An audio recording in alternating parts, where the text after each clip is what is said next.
नहीं बना पाया जो आपके काम का दायित्व ले सके, तो देश को किसके भरोसे स्वाधीन करने जा रहे हैं? देश के दायित्व, स्वाधीनता का दायित्व कौन वहन करेगा? आदमी तैयार कीजिए, आदमी तैयार कीजिए। यही है ठाकुर जी का solution, movement, man making and man remaking.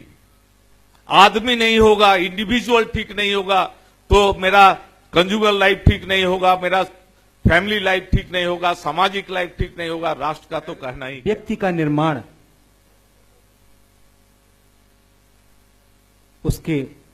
उसका निर्माण, उसके परिवार का निर्माण, समाज का निर्माण, गांव, देश, गली, मोहल्ला और राष्ट्र का निर्माण, ये एक ऐसी इकाई होती है कि व्यक्ति अपने अगर निर्माण से कोई चीज प्रारंभ करता है तो उसका देश के निर्माण में एक बहुत बड़ा योगदान होता है। श्री शिवानंद प्रसाद जी का स्वागत करता हूं और उनसे प्रार्थना करता हूं कि श्री ठाकुर जी के विषय में 2 शब्द बोलकर हमको मार्गदर्शन करें। जय गुरु। मंच पर उपस्थित विशिष्ट जन, सत्संगीगण, सत्संग प्रेमीगण, आप सभी को मेरा आंतरिक राग व जय गुरु। जामनगर के इस संगोष्ठी के विषय में सत्संग जगत में बहुतों को मालूम है और इसकी प्रतीक्षा में बहुत लोग इसको, आज के इस संगोष्ठी को सोशल मीडिया से देख रहे हैं। आज का विषय है व्यक्ति, दंपति, परिवार, समाज, राष्ट्र के विषय में परम प्रेममय श्री ठाकुर जी का अभिनव सोच। अभी अभी सूर्य प्रकाश महापात्रा जी ने बहुत सुंदर ढंग से ठाकुर जी के घटनाओं के माध्यम से कुछ बातें कही हैं। दरअसल क्या है, ठाकुर जी का क्या सोच है, जानने के पहले ठाकुर जी हैं कौन, उनका जीवन कौन है, क्या है, इसको जानने की जरूरत है। ठाकुर जी ने कहा है, my life is my materialized maxims, मेरा जीवन ही मेरा सिद्धांत है। तो उनका जीवन की झलकियां कुछ पाने की जरूरत है। मैं कभी कभी सोचता हूं क्या झलकियां दूं, जो जीवन लाखों करोड़ों लोगों को दैनंदिन परिचालित कर रहा है, उस जीवन को कुछ घटनाओं के माध्यम से दर्शाना असंभव बात है। एक बार देशबंधु चित्तरंजन दास, आप लोग जानते हैं, जो स्वराज पार्टी गठन किए थे, ठाकुर जी का दीक्षा भी लिए थे। वो पूज्य गांधी जी को भी चिट्ठी लिखे थे यंग इंडिया में कि मैंने अपने गुरु के पास रह करके जो जाना समझा, मेरी इच्छा है कि आप भी यहां पर कुछ दिन रहें। गांधी जी भी ठाकुर जी के पास 1925 में आए थे। वो आकर के ठाकुर का जगत को देख करके, पबना बांग्लादेश ठाकुर का जो जन्म स्थान है, मुग्ध हुए थे। वो चित्तरंजन दास जब ठाकुर से विदा ले रहे थे, तब ठाकुर जी कहते हैं कि दासदा, आप 2-4 दिन और यहां ठहर के जाइए। चित्तरंजन दास बोलते हैं, आपके पास ठहरना तो मेरा सौभाग्य की बात होती, लेकिन मेरे ऊपर देश के इतने सारे दायित्वों का बोझ है, मैं वो सब छोड़ के चाह करके भी नहीं रह पा रहा हूं आपके पास। तब ठाकुर जी बोलते हैं, क्यों 2-4 दिन के लिए किसी को दायित्व सौंप करके रह जाइए। तब चित्तरंजन दास चिंतित हो गए। बोलते हैं, ठाकुर ऐसा तो कोई आदमी मैं नहीं देख रहा हूं जिसको अपने काम का दायित्व दे करके सौंप करके आपके पास निश्चिंत होकर के रह सकूं। तब ठाकुर जी कहते हैं, दासदा आपने अभी तक एक ऐसा आदमी नहीं बना पाया जो आपके काम का दायित्व ले सके, तो देश को किसके भरोसे स्वाधीन करने जा रहे हैं? देश के दायित्व, स्वाधीनता का दायित्व कौन वहन करेगा? आदमी तैयार कीजिए, आदमी तैयार कीजिए। यही है ठाकुर जी का solution, movement, man making and man remaking. आदमी नहीं होगा, इंडिविजुअल ठीक नहीं होगा, तो मेरा कंजुगल लाइफ ठीक नहीं होगा, मेरा फैमिली लाइफ ठीक नहीं होगा, सामाजिक लाइफ ठीक नहीं होगा, राष्ट्र का तो कहना ही क्या। थोड़ा सा पानी दीजिए। तो ये man making process Thakur ji ने दिया है। ये मैन मेकिंग होगा कैसे? होगा नहीं, हो रहा है। सत्संग इज सच ए प्लेटफॉर्म पर ये generation after generation man making अभी हुआ है, हो रहा है, चल रहा है, हम लोग देख रहे हैं।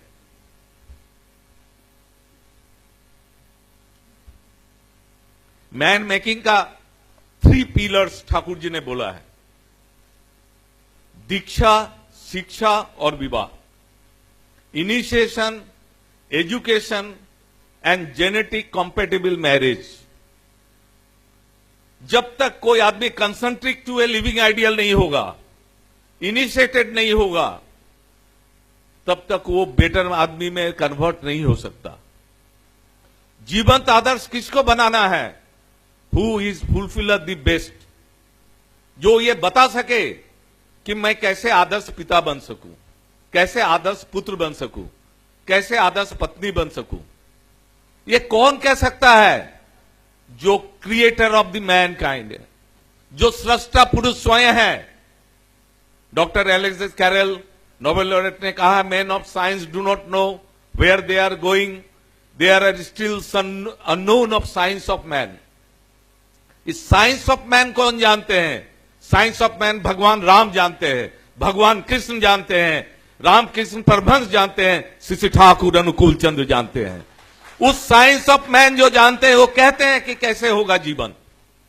मेरा जीवन में यदि कोई जीवंत आदर्श नहीं होता है, धर्म करना जो है वो एक खिलौना होगा, खेल होगा। धर्म का 2 रूप है, डिस्क्रीट रूप है, डिवाइन रूप है।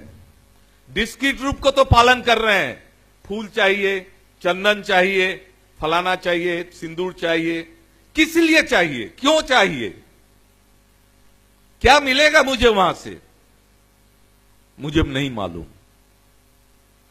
जिनकी पूजा कर रहे हैं उनका जीवन ही मुझे मालूम नहीं। लोग तीर्थ कर रहे हैं, कहां जा रहे हैं, क्यों जा रहे हैं, उनका जीवन क्या था, नहीं मालूम। उसका असर हमारे जीवन में क्या होगा? अहेतुक कुछ नहीं होता है। बिना बीज का गाछ नहीं होता है, बिना गाछ का फल नहीं होता है।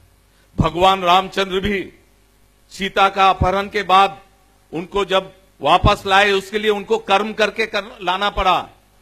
भगवान श्री कृष्ण को भी कर्म के माध्यम से असत के विरुद्ध युद्ध करना पड़ा। मैं एक्सपेक्ट करता हूं वो मेरे तरफ बिना कुछ किए दे दे, ऐसा होता नहीं है। प्रकृति का विधान नहीं है। प्रकृति का विधान क्या है? वर्तमान युग पुरुष को पकड़ो। All the prophets of the past converge and awaken in that of the present. Love to him is love to all. यदि वास्तव में चाहता हूं मैं श्री कृष्ण से प्रेम करूं, मैं राम से प्रेम करूं, तो उनके जो जीवंत मूर्त प्रतिनिधि है उनसे युक्त होना होगा। ठीक उसी प्रकार यदि मैं दादा परदादा से युक्त होना चाहता हूं तो मुझे पिताजी से युक्त होना ही होगा, नहीं तो उनके प्रति जो धारणा होगी विभ्रांत धारणा होगी। इसलिए आदर्श केंद्रित बनना होगा। ठाकुर जी बोलते हैं idealism can not drive a person. नीति सिद्धांत किसी को ड्राइव नहीं कर सकती। एक व्यक्तित्व जिसमें वो नीति सिद्धांत जीवित है, उनके प्रति अनुराग जब होगा वो मुझे ड्राइव करेगी। नीति ड्राइव नहीं करती। आप दिखाइए गीता को देख के कितने लोग सुधर गए, रामायण को पढ़ के कितने लोग सुधर गए। इतना प्रवचन होता है, राम भरत मिलाप की बात होती है, कितने घर में राम भरत के जैसा हम लोग रहते हैं। क्यों? बहुत अच्छा प्रवचन होता है, मुग्ध हो जाते हैं। ये प्रवचन करना और सुनना एक लग्जरी बन गया है, उसका जीवन के साथ संपर्क नहीं रहा है, क्योंकि मेरे पास कोई जीवंत आधार नहीं है जिससे उन गुणों को मैं युक्त करके अपने अंदर प्रेरणा ले सकूं। इसलिए ये जो लग्जरी है इसको काटना होगा। और ये लग्जरी का भी कारण क्या है? प्रवृत्ति मुक्त होना, प्रवृत्ति के साथ युक्त रहना। एक आदमी ठाकुर जी के पास आए, वो गांव के लोग थे। वो कहते हैं, ठाकुर लाखों करोड़ों लोग आपको पुरुषोत्तम कहते हैं, राम पुरुषोत्तम थे, राम ने रावण का वध किया। श्री कृष्ण पुरुषोत्तम थे, उन्होंने कंस का वध किया। आप किसका वध करने आए हैं? ठाकुर जी उत्तर देते हैं, उस जमाना में एक रावण था, उस जमाना में एक कंस था। आज घर घर में रावण रूपी कंस रूपी प्रवृत्तियां जो पैदा हो रही है, मैं उसको निर्मूल कराने आया हूं। ये आदमी, एक एक आदमी आप देख रहे हैं क्या है? बहुत सुंदर ड्रेसेड है, घर में जाके अपने पत्नी के साथ जो व्यवहार कर रहा है, क्या व्यवहार है आदमी का? एक लड़का जिसके लिए उसके मां पिताजी सारा जीवन बिता देते हैं, वो आकर के पिताजी से जो बात कर रहा है, क्या बात है?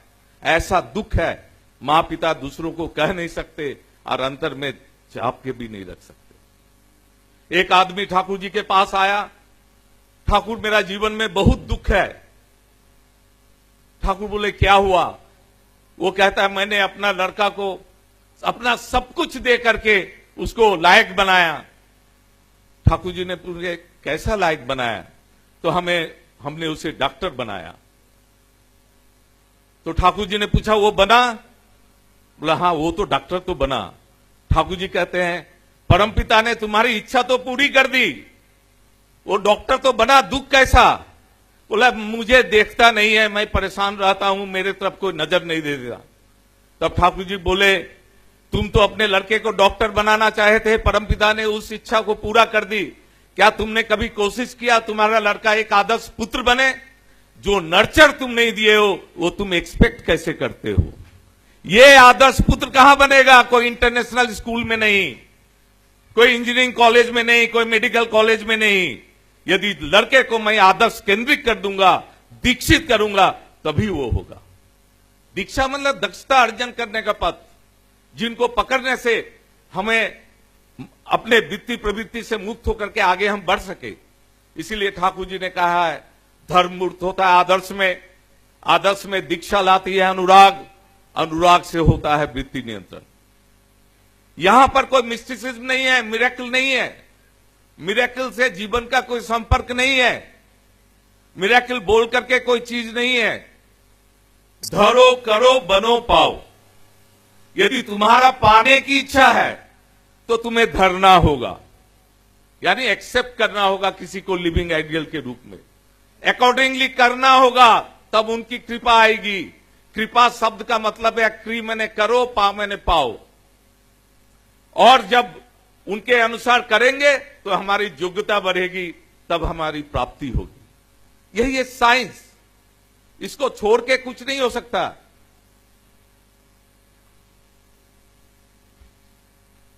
ठाकुर जी कहते हैं कि अहेतुक दुनिया में कुछ नहीं होता है, कॉज एंड इफेक्ट। मिरेकल का भी यदि कॉज समझते हैं तो ठीक है। एक घटना मैं कह रहा हूं, ठाकुर जी के एक शिष्य थे खलीलुर रहमान। हठात उनके पास से एक टेलीग्राम आए, उनके घर से आया, son is in coma come sharp. उस दिनों टेलीग्राम ही आता था। अब सोचिए पिता के हाथ एक टेलीग्राम आया, वो दौड़े दौड़े ठाकुर जी को बोलने के लिए गए। इसके पहले कि वो ठाकुर जी को कहते, ठाकुर जी कहते हैं, ए खलीलू तुमको मैं खोज रहा हूं। वो आदमी एक आदमी को दिखा के बोले, वो याजन काम में जा रहा है बाहर, याजन मैंने सेवा परिवेश का, उस काम में जा रहा है बाहर, तुम उसके साथ निकलो। वो बोला ठाकुर पॉकेट से निकालने जा रहे हैं। बोला अभी अभी समय नहीं है, तुरंत जाओ, आनंद बाजार में प्रसाद ले लो और तुरंत जाओ। अब वो बेचारा माथा टेक करके बोले, जब ठाकुर बोल रहे हैं इसी में मेरा मंगल है, वो निकल पड़ा। उस बाप के पिता के ऊपर क्या बीत रही होगी। Son is in coma come sharp. एक सप्ताह के बाद जब याजन कार्य में से लौट करके आते हैं तो दूर से ठाकुर देखते हुए कहते हैं, खलीलुर तुम कहां कहां घूमते रहते हो, इधर उधर घूमते, घर का भी कोई ख्याल रखते हो, जाओ घर से घूम करके आओ। वो रो पड़ा। उस समय टेलीग्राम दिखाने गया, ठाकुर जी को बोला अभी तुरंत तुम चले जाओ घर। जब वो घर जाता है, छटपट करते हुआ घर में पहुंचता है, लड़का कहां है? लड़का तो बाहर खेल रहा है। घर के लोग आश्चर्यचकित कि टेलीग्राम पाकर के भी तुम नहीं आए। तो बोले मुझे तो ठाकुर ने भेज दिया जाजन कार्य में। वो आकर के ठाकुर से मिलता है। ठाकुर आपकी दया से, जिसको डॉक्टर ने जवाब दे दिया था, एकदम कॉमा स्टेज में था, मृत्यु के हाथ से वो निकल आया, ये कैसे संभव हुआ? ठाकुर जी बोले देखो, दूसरों की मंगल कामना ही तुम्हारे मंगल की प्रसूति है। तुम जो मंगल काम में निकले हो, परमपिता के दया से परमपिता तुम्हारा मंगल कर दिए। बोले ठाकुर वो तो समझे, लेकिन इसके पीछे कारण क्या है? ठाकुर बोलते हैं देखो, तुम्हारे लड़के की अंतिम इच्छा थी तुम्हें देखना, उसका अंतिम इच्छा तुम्हें देखना था, और तुम यदि साथ ही साथ चले जाते, उसकी अंतिम इच्छा पूरी हो जाती, लाइफ अर्ज खत्म हो जाता। और तुम जो इतना घूम रहे हो, उसका लाइफ अर्ज, तुम्हारे प्रति अटैचमेंट जो है रिवाइव करते जा रहा है, और वो लाइफ को रिगेन किया। इसको कहते हैं कारण पुरुष। एक आदमी ठाकुर जी के पास आया, ठाकुर जी को कहता है मेरा जीवन में बहुत अशांति है, लोगों से बहुत झगड़ा उगड़ा होता है, आसपास के लोगों से मेरा जीवन बहुत यंत्रणामय हो गया है। ठाकुर जी कहते हैं तुम मुझे आउस चावल का भात खिलाओ। उसको लगा ठाकुर मेरे समस्या को ठीक से समझे नहीं, सुने नहीं। फिर वही बात बोलता है। ठाकुर फिर बोलते हैं आउस चावल का हमको भात खिलाओ। अब वो आदमी कोई उपाय नहीं देख करके माथा टेक करके उठता है। इसी बीच में एक आदमी, एक दादा वहां बोलते हैं कि आपके कोई जमीन है? बोला वो तो है। तो जमीन में आप चावल उगाइए।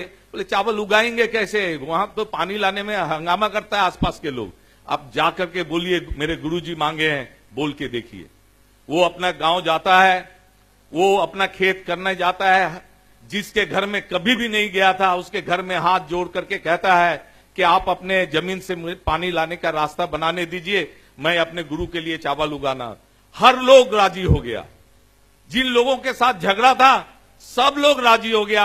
और चावल जब वो वहां उपजा करके माथा में ले करके ठाकुर जी के पास आया, ठाकुर दूर से देखते कहते हैं सब लोगों से झगड़ा मिटा? हाँ ठाकुर, झगड़ा मेरा मिटा। इसको कहते हैं कारण पुरुष। ऐसे व्यक्तित्व में यदि मेरा जीवंत आदर्श होगा, एक एक डेग में, आज हम लोग आचार्य देव के माध्यम से मैं देखता हूं, एक मां आकर के कहती है कि मेरा लड़का बहुत शैतान हो गया है, आशीर्वाद दीजिए। और सब जगह ऐसे होता आशीर्वाद। आशीर्वाद मैंने ठाकुर बोले अनुशासनवाद। आचार्य देव कहते हैं मां को तुम जो कह रही हो तुम्हारा लड़का शैतान हो गया, यानी तुमने उसे सर्टिफिकेट दे दिया शैतानी करने का। बच्चा को यह महसूस होगा मां तो मुझे शैतान कहती ही है, मैं तो शैतानी करूंगा, और वो शैतानी से सभी मुक्त नहीं होगा। वो सिर्फ देखना बच्चा का तुम लोगों के प्रति श्रद्धा कायम रहे, अपने आप वो ठीक हो जाएगा। इसको कहते हैं यूनिवर्सिटी, इसको कहते हैं शिक्षा का। ये जो शिक्षा का मंदिर सिर्फ रूम में और ये में बनने से नहीं होता है शिक्षा। ये दैनंदिन प्रचलन चल रहा है, ऐसा है, ये धारा है ठाकुर जी का। ऐसे लोग आते हैं जीवंत आदर्श से जब जुड़ते हैं, जहां जहां हम लोग असुविधा में पड़ते हैं उनका आशीर्वाद लेते हैं, अनुशासनवाद लेके चलते हैं, कितना आनंद में चलते हैं। ये दीक्षा जरूरी है। 12 साल होते ही अपने बच्चों को दीक्षा देनी चाहिए। हमारे शास्त्र में भी है पहले दीक्षा फिर शिक्षा। ये जो हमने बोला मैन मेकिंग का 3 प्लेटफॉर्म, दीक्षा हुई, कहां होनी चाहिए? ऐसे कारण पुरुष से। शिक्षा मतलब लिटरेशन नहीं, education.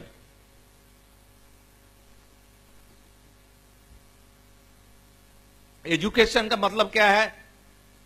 To transform the instinct into reality by means of ideal is education. हर आदमी एक अपना विशिष्टता लेकर के है। हर एक आदमी का एक अलग इंस्टिंक्ट है। आपके जैसा एक आप न था, न है, न होगा। ये जो आपका जो इंस्टिंक्ट है, इसको आदर्श के माध्यम से प्रस्फुटित करना ही है शिक्षा। अब एक लड़का आर्ट बहुत अच्छा जानता है, अब कंप्यूटर का भी चला हुआ है, आप कंप्यूटर पढ़ो, ये पाप है। वैशिष्ट को छोड़ करके शिक्षा की अवतारणा करना, आज जीवन को नपुंसक बनाना, दोनों एक समान है, ठाकुर जी ने कहा है। उसका झोंक क्या है देखना होगा, उस झोंक में उसको आगे बढ़ाना होगा, नहीं तो उसको तो मार देना होगा। ऐसा हम लोग समाज में कर रहे हैं, जिसका असर क्या होता है, उसका व्यक्तिगत जीवन, दाम्पत्य जीवन खराब हो जा रहा है, खत्म हो जा रहा है। वो इंजीनियर तो बन रहा है, एक अच्छा पति नहीं बन पा रहा है, एक अच्छा पत्नी नहीं बन पा रही है। अरे वो पैसा किस काम का, यदि मेरा जीवन ही सुंदर नहीं हुआ, मैं कितना भी अर्जन करूं, वो अर्जन किस काम का। बच्चों पर क्या असर होगा। ठाकुर जी कहते हैं, मां पिता आपस में झगड़ा करते, पुत्र पुत्रियां देखे, बर्बादी के सदर द्वार पर बच्चों को रखे। क्या सिनेरियो है, बच्चे के सामने जो हस्बैंड है वाइफ को डांट दिए, फिर वाइफ जो है हस्बैंड को मुंह पर मुंह जवाब दे दी, बच्चा देख रहा है, किसके प्रति श्रद्धा होगा। ये छोटे छोटे चलन को ठाकुर जी ने दिखा दिया है कैसे करना है। हमारा दाम्पत्य जीवन का साइंस क्या होना चाहिए। जो पति होगा आदर्श केंद्रिक होगा, पत्नी होगा पति को केंद्रिक। लेकिन वो पति कैसा होना चाहिए। अभी उल्टा धारा में विवाह हो रही है। ठाकुर जी कहते हैं विवाह का पूरा अधिकार स्त्रियों को है, नारी को है। नारी वर को वरण करे, उस विवाह से समाज बढ़े। लड़की तय करेगी ये मेरा हस्बैंड होने लायक है। अभी क्या होता है, लड़का के पास बहुत सारा, उसमें वो सेलेक्ट करता है। ठाकुर जी कहते हैं offer of himself by a man to a woman is the sole disqualification to be a husband. कितनी बड़ी बात, disqualification to be a husband. यदि कोई ऑफर करता है कोई लड़का, इसका मतलब लस्ट एंड ब्यूटी के लिए ऑफर कर रहा है। यदि उसका जीवन आदर्श केंद्रिक है तो उसको कोई बहन करने के लिए कोई अपने आप ऑफर करेगी। विवाह ऐसा यदि नहीं होता है, जेनेटिक कॉम्पेटिबिलिटी यदि विवाह में नहीं हो, जो साइंस है, दुख की बात है कि हम लोग अच्छा माने पेडिग्री डॉग कैसे होगा उसका एक साइंस को मानते हैं। अच्छा गाय कैसे पैदा होगी उसका साइंस को हम लोग मानते हैं। नहीं मानने से जर्सी गाय नहीं होगा। अच्छा घोड़ा कैसे होगा उसका साइंस को जानते हैं। व्हाट अबाउट मैन, ये तो अलग नहीं है, प्रकृति से अलग नहीं है मैन।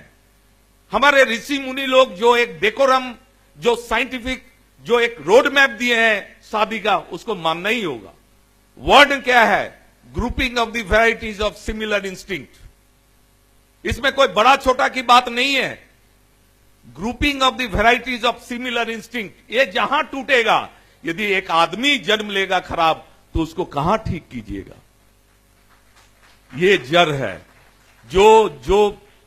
जो कारण पुरुष हैं जड़ की ओर जाते हैं। इस जगह को ठीक करना होगा। जेनेटिक कॉम्पेटिबिलिटी ऑफ मैरिज को यदि ठीक नहीं करते हैं तो ठीक नहीं होगा। बाद में आप जितना भी उसको रिपेयर कीजिए, रिपेयर नहीं होगा। तो ठाकुर जी ने जो डिसिप्लिन दिया है लाइफ एंड ग्रोथ का, वो यूनिवर्सल डिसिप्लिन है, सभी के लिए है। जो जहां है उस रूप में ही दीक्षा, शिक्षा और विवाह, ये जो मैन मेकिंग का प्लेटफॉर्म दिए हैं, हमने बहुत जगह ऑब्जर्व किया है। हम देखें बच्चे लोगों के बीच में बिहेवियरिज्म पैटर्न को हमने देखा है। जो सत्संगी फैमिली है, जिसके मां पिताजी ठाकुर के डिसिप्लिन में चलते हैं। आप लोग जानते हैं दीक्षा के बाद हम लोग 3 चीज करते हैं। मेडिटेशन करते हैं टू नो आवर सेल्फ, उसके बाद इन्वायरमेंट के लिए हम लोग जाजन करते हैं, सेवा देते हैं, और इष्ट भीति एक बहुत ही पायस एक्ट है, एक्ट ऑफ ग्रेटिट्यूड। भगवान श्री कृष्ण ने भी कहा है ईश्वर को बिना भोग निवेदन किए हुए अन्न जल ग्रहण नहीं करना चाहिए। ये जो ऑफरिंग करते हैं इसका इंपैक्ट पड़ता है। कोई बच्चे के जन्म के पहले मां पिताजी यदि इष्टभीति परायण ठीक होता है, बच्चा उस टेंडेंसी को लेकर के जन्म लेता है। हमने ऑब्जर्व किया है जिन बच्चों के मां पिताजी इष्टभीति परायण है, उसको देने की प्रवृत्ति बहुत अधिक है। वो विशाल रूप में सब चीजों को देखता है। और जिस बच्चे के मां पिताजी ऐसा कोई एक्टिविटीज में नहीं है, वो चीज ठीक नहीं है, संकीर्णता है। एक बच्चा का जन्म उसके मां पिता के अंदर में हो जाता है, जन्म के पहले ही उसका जन्म होता है। वो बिहेवियरिज्म, पत्नी का पति के प्रति कैसा श्रद्धा होगा, वो श्रद्धा को लेकर के जन्म होता है संतान का। इस साइंस ऑफ जो मैन मेकिंग है, इसको जानना होगा। ये सब जो चीज है ये जो मूलगत जो चीज है ठाकुर जी जो दे करके गए हैं, ये सबको ठीक होने से ही व्यक्तिगत जीवन ठीक होगा, दाम्पत्य जीवन ठीक होगा। दाम्पत्य जीवन ठीक होगा तभी पारिवारिक जीवन ठीक होगा। ठाकुर जी ने यहां तक कहा है जिसका पारिवारिक जीवन जो है फेल्योर है, उसका आध्यात्मिक जीवन का कोई भविष्य नहीं है। आध्यात्मिक का घर द्वार छोड़ करके, यदि मैं एक आदर्श पिता नहीं हो, आदर्श पुत्र नहीं हो, कभी भी मैं आदर्श ठाकुर का आदमी नहीं हो सकता, हो ही नहीं सकता कभी भी। इसलिए मेरा पारिवारिक जीवन को सुंदर रखेंगे। जब परिवार सुंदर होगा तो समाज सुंदर होगा।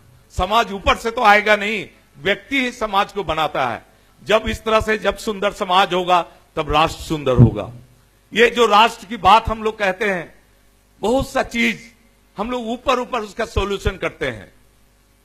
राष्ट्र जिसको हम देश कहते हैं, दृश्य धातु से आया है, जिसका मतलब होता है दृश्य मैंने आदेश, जो आदर्श से आया है। आदर्श के बिना राष्ट्र की परिकल्पना करना बेकार है। इस संबंध में ठाकुर जी का एक जो राष्ट्र को कैसा होना चाहिए, और उस विषय में एक ठाकुर जी के वाणी में बोलता हूं, और वो बोल करके अब बहुत देर हो गई है, मैं बात समाप्त करना चाहता हूं।